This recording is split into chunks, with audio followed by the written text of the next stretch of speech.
can resist me. I am God's gift to women. No woman can say no. God's gift to women. No woman can resist me. I am God's gift to women. All women would like to. Alright, let's sing the song. Here's to the bus driver, bus driver, bus driver. Here's to the bus driver with us today. He drinks and he smokes and he tells dirty jokes. Here's to the bus driver with us today. God bless him, he needs it. God bless him, he needs it. Here's to the bus driver with us today. Here's to the bus driver, bus driver, bus driver. Here's to the bus driver with us today.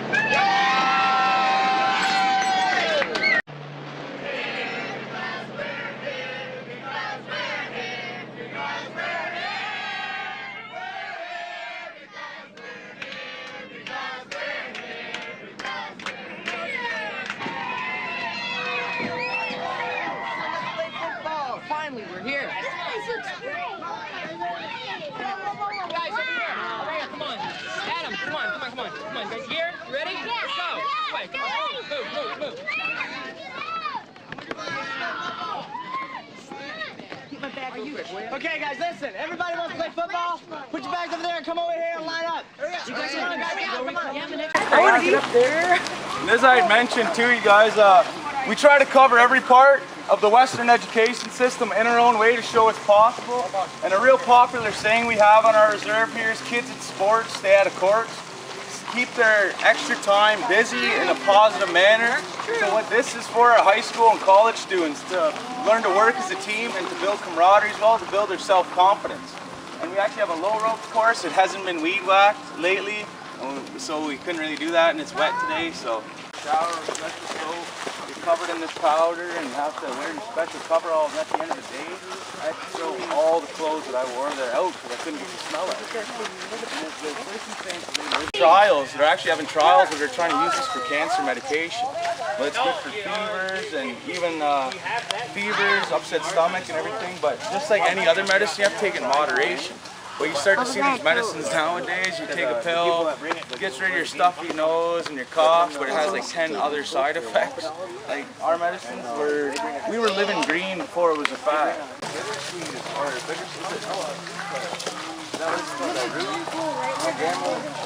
The dog's in the video. Alright, just hold up.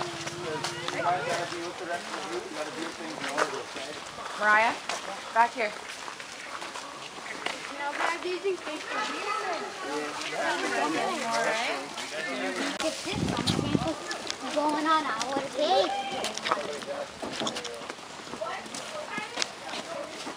Yeah, very good. There's actually right for the little ones, there's actually steps down here so you guys can walk up if you like, so you don't have to jump up and might hurt your leg. This was actually done by a grade 9 class as well. They did a few of them that day. This is actually the turkey wing. And this is the beard, because the male turkeys actually have beards. And that's one thing too, ladies. When they used to clean deer and everything, this was your guys' job. Because everybody had set roles. But there were no vegetarians and stuff like that back then. If you didn't hunt, didn't fish, or cultivate farmland, you wouldn't survive. So it was a big thing back then we never had days off, didn't have PlayStation or anything like that.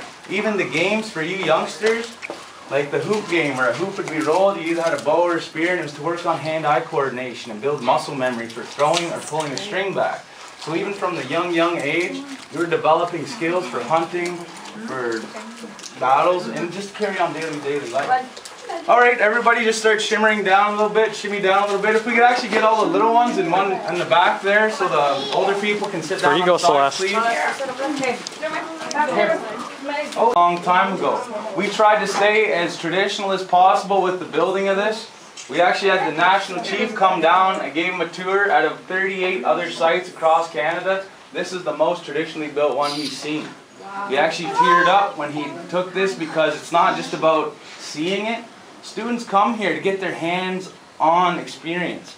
So these are wigwams. As you've seen, the square house and the round house, depending on where it was being built, depending on the design of the house. As you've seen, our square house has a flat front and a flat back. It can't take wind direction there. Our prevailing wind comes from the north-northeast, so we put it in that corner so it can move with the wind.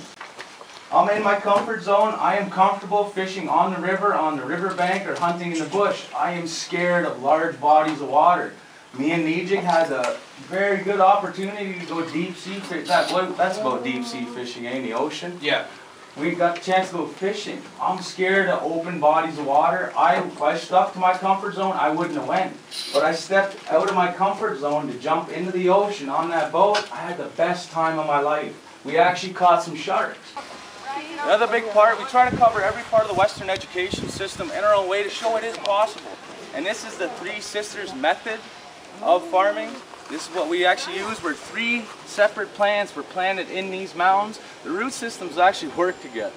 And it's amazing, but we kind of strayed from the original plants that were in there. It's supposed to be squash, corn, and beans.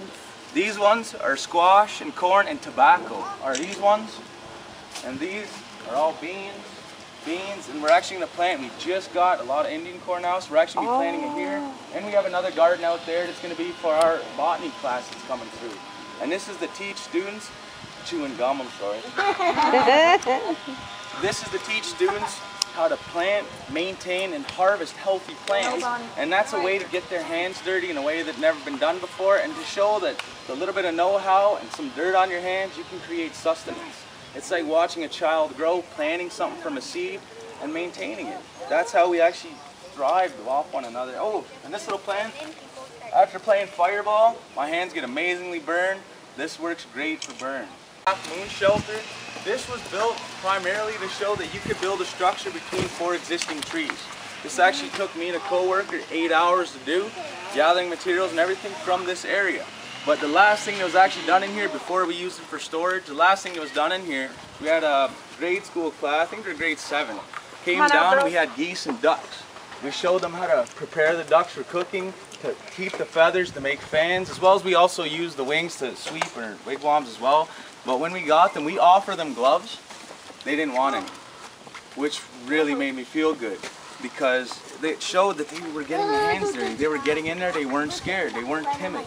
And as we see here, the little pieces of bark and the pine, that's for our fire games as well. But that bark, as you see here, this was done by 4- and 5-year-olds. It took them 1 hour and 20 minutes. The teachers left us with them. They said, they came back, this was done. I said, how'd you get them to do it? Because they're running all over the place. All I asked them was, do you guys want to build a house like that our ancestors lived in? Yeah. I was all right. You have to listen. Make your lines. Who wants to dig holes? Line up here. Who wants to burn the post? Line up here. All we did, we didn't have actual fire going. We just had a bed of coals that they could singe the. They did everything that we did, just in a smaller scale. See inside of it? Yes. If you're building a structure and you want to have arches, you have to angle them back. If you angle them straight, the front of the hole will give it. It'll look like a teepee. All right, you guys, try to stay back from the pond, okay? It's very, very, very deep, okay? And they did everything from the bending of the arches, the tying of the knots, everything. All we did was hold these when they were tying. And it was great because I actually have some of the younger girls, they were 4 and 5. I said, let me see your hands. Put your hands out. And I was like, oh, you're getting rough hands. It's really good. And then we had 2 of the young girls come back for a deer cleaning. They come up, Buster, well, that's my nickname. Like, Buster, look at my hands. They're really rough now. And it's great to see that, because growing up, a lot of the old timers would say, that's not for girls. Girls don't do this. Girls don't hunt. Girls don't fish. Today. And every year there's more and more youth getting into it, because this looks very simple, right? This is a science class in its own. You have to know what's under that water. Is it clay? Is it gravel? Is it fast? Is it slow? Are you on a bend? What's the temperature of the water? What vegetation's on the edge of the riverbank to aerate the water for certain game fish? And as well as you have to learn the woods. And another thing to raise awareness with is invasive species. The white ash tree is a primary wood we use for our fishing poles, because it's amazingly strong, little flexibility, and they're amazingly strong for how thin they are. But what actually happened was the emerald ash borer bug. Did you guys hear of that? It decimated our white ash tree population. what actually happened is they're starting to hollow out a lot of the trees. I almost knocked out my teeth this year. A perfectly good pole. I peeled some of the bark. I went to dip my net. I'm about 10 feet up there. It broke in the middle. Got a fat lip and everything, but I almost knocked out my teeth. Invasive species. Just like some of the fish that are actually in our waterways now are affecting the spawning of some other fish as well. So what we actually had somebody got a little overzealous with it and cracked it. Hey, you want to come help me with that? All right, come stand on this side then, bud. All right, look at that, you're dip net fishing. Yeah, just keep walking this way. Very good. Remember, you got to look at the net too. Watch your net, bud. You see it? Where's your net? Is it in the water? Is it in the water, son? Alright, then we're just going to let it down, let it down, let it down, let it down. Awesome. Perfect. Very good, bud. You want a sucker? Thank you. What do you say? Alright, buddy. Woo! High five. Alright. Like you're doing it all your life. And you see this, you guys? When the springtime happens, a lot of our different groups can be found near the waterways for the spawning season. And we actually see this a lot now. We have our fishing camps where the youth come here, learn how to set up a net. They learned at Blue Beach, Ironwood, White Ash, Elm. All these woods have to be looked for, and you should be able to pick them out in the springtime with no leaves by the bark. And when we actually seen that, we showed two young men. This is the pole they cut. I just showed them a piece of the bark. I sent them out over there. I could hear them cutting. Went over there, they picked the right pole. That was great, and it took them. And what this has actually done is, your number one tool during this is clay. And this tree would actually be peeled, our bark would be taken off of it for our homes, it would be left to stand. At that time, when we could not cut it down, we would burn it down. And say this tree was standing up, all the bark is peeled off it, and we would leave clay all around it except for right here. And a small fire would be lit, it would burn through over the course of a day to 2 days. Tiny pieces, these are the ones that have to be shaved off. So, get to shape the canoe. This is all day doing this. That's how you shape the canoe, and it takes a long, long time. But it's a very humbling experience knowing that this was developed by seeing it. Mode of transportation was needed. This is what was come up with, and it's amazingly, amazingly good feeling to be doing this with the youth as well. But when this is all finished, the sides, the bottom, the entire thing is burned. When it's burned, it's actually sunk. Because just like these coals, the water reacts with it, hardens the wood and treats it, as well as these are really big cracks in it. It's been here forever. But the smaller cracks, when put in the water, will expand, fill those cracks. The skull right here is very, very, very thick. That's why a headshot on a deer is the worst shot you can take. You have to actually go below the ears, where the neck meets the head, put an edge drop, knife, what have you. You go it right down to the base, then right before the eyes where it gets thin in the nasal cavity, you hit there, and then you tap into that center part, it opens up like a book. So I asked that cereal box method because it gives you a picture in your head, eh? And we have to adapt that for students. And as you see, these racks are standing up. Our more traditional ones were laying down, they're immobile.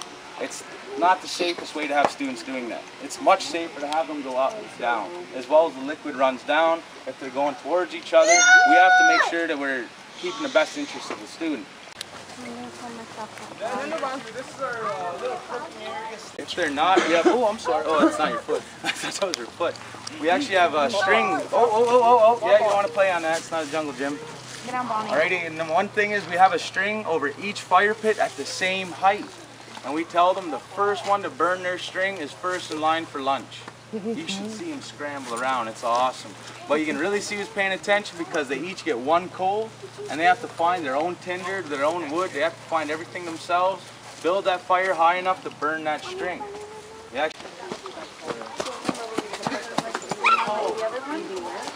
Oh crap, this is cool. It smells like fire. Is he saying the same thing but Dylan. Huge. Dylan. On it. Basket. Like my basket. These stairs. Look at Yeah, those are stairs. That's how they got up. Wow.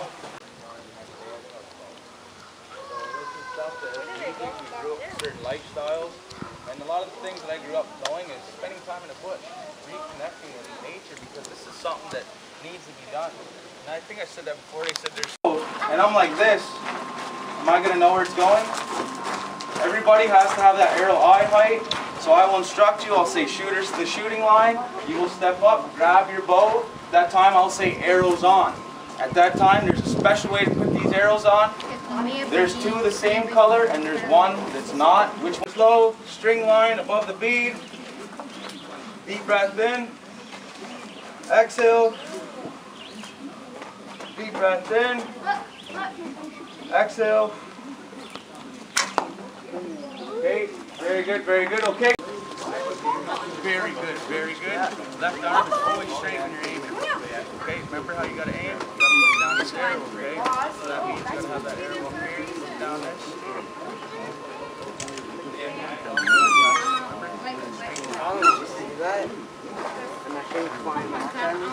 I think you weren't standing close. I'll go close to this. Almost. You're staying closer. You watch Grown-Ups where he gets shot in the foot? Yeah, and then he's like, yeah, but I win! Yeah, you sucker! Like this. Pay attention. Alright, one more slash. Okay. Go for a headshot. He said headshots, not the back. Just like in Call of Duty. See how you rushed it? I didn't hold it. Headshots aren't the best. The hardest. Right here's the best shot. Right here.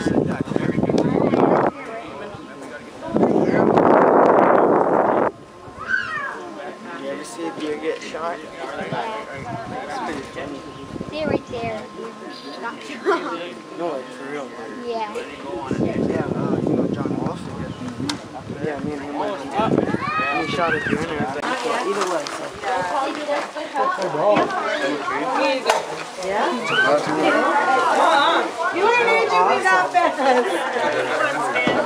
Did everybody come back to second? And what's your name? Trixie. What kind of tricks do you do?